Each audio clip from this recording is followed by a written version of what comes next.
നിങ്ങൾ അല്ല തന്ന പരീക്ഷണമല്ലേ?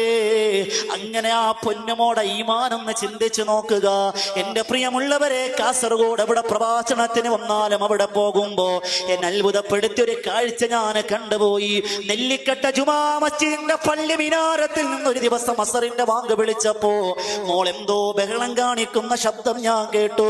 എന്നോട് താജുദ്ദീൻ എന്ന് പറയുന്ന സഹോദരൻ പറയുന്നു, ഉസ്താദേ മോക്കിരിക്കാൻ പറ്റൂല, ഇരുന്നാലും മറിഞ്ഞു വീഴുകയാ. വാങ്ക് വിളിച്ചാല് മകള് ബഹളം തുടങ്ങും. എന്റെ ഭാര്യ വന്നടുത്തിരിക്കുകയാ. ഉമ്മാന്റെ മുതുകിലും മകള് ചാരി ഇരുന്നു കൊണ്ടാണ് നമസ്കരിക്കുന്നത്. വേദന കൊണ്ട് മരണമെണ്ണപ്പെട്ട മണിക്കൂറുകൾക്ക് പോലും നമസ്കാരം ഒഴിവാക്കിയിട്ടില്ല. ജനുവരി മാസം 24 ഒരു വ്യാഴാഴ്ചയായിരുന്നു.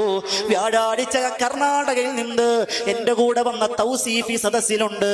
അന്ന് എന്നോടൊപ്പം ഉണ്ടായിരുന്നവനാ അബ്ദുൽ ഖാദർ എന്ന് പറയുന്ന സഹോദരൻ ഉണ്ടായിരുന്നു.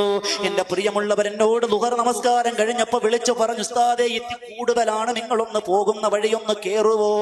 ഞാൻ അവിടെ അസർ നമസ്കാരം കഴിഞ്ഞപ്പോ അവിടെ കയറുകയാ. വല്ലാത്ത വെപ്രാളവും വേഗാരവും കൂടുകയാ. സുബ്ഹാനല്ലാഹ്, വേദന കൂടിയപ്പോ ആ ഭർത്താവ് താങ്ങിയെടുത്ത് 2 വയസ്സുള്ളൊരു കുഞ്ഞിനെ എങ്ങനെയാണോ താങ്ങിയെടുക്കുക, അതുപോലെ 24 വയസ്സുള്ള ഭാര്യയെ ഒരു ഭർത്താവ് താങ്ങിയെടുത്ത് മുറ്റത്തേക്ക് കൊണ്ടുവന്ന് ആംബുലൻസിലേക്ക് കിടത്തുമ്പോ, അല്ലാഹുവേ, ഞാൻ ആ സിറ്റ് ഔട്ടിൽ ഇരിക്കുകയാണ്. ഞാൻ സാക്ഷിയാണ്. വല്ലാഹി വെറും കെട്ടുകഥ പറയുന്നതല്ല, ഒരു സിനിമാ കഥ പറയുന്നതല്ല.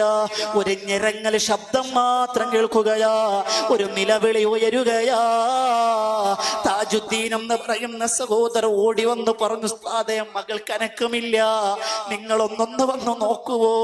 എന്റെ പൊന്നുമോള് കണ്ണു തുറക്കുന്നില്ല. ഓടി വന്നു നോക്കുമ്പോ ഇന്നാലില്ല, കഴിഞ്ഞ മാസം 24-ാം തീയതി ആ 24 വയസ്സുള്ള പൊന്നുമോള് ക്യാൻസർ എന്ന് പറയുന്ന രോഗം ബാധിച്ച് മരണപ്പെട്ട് ഇന്ന് ഞാൻ ഈ ഏണിയാടിക സംസാരിക്കുമ്പോ നെല്ലിക്കട്ടയുടെ ഖബർസ്ഥാനിൽ അന്ത്യവിശ്രമം കൊള്ളുകയാണ്.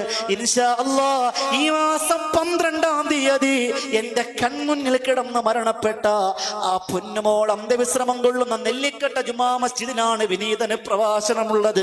ഖൽബ് തകർന്നു പോയ നിമിഷമായിരുന്നു. അതുകൊണ്ട് അല്ലാഹു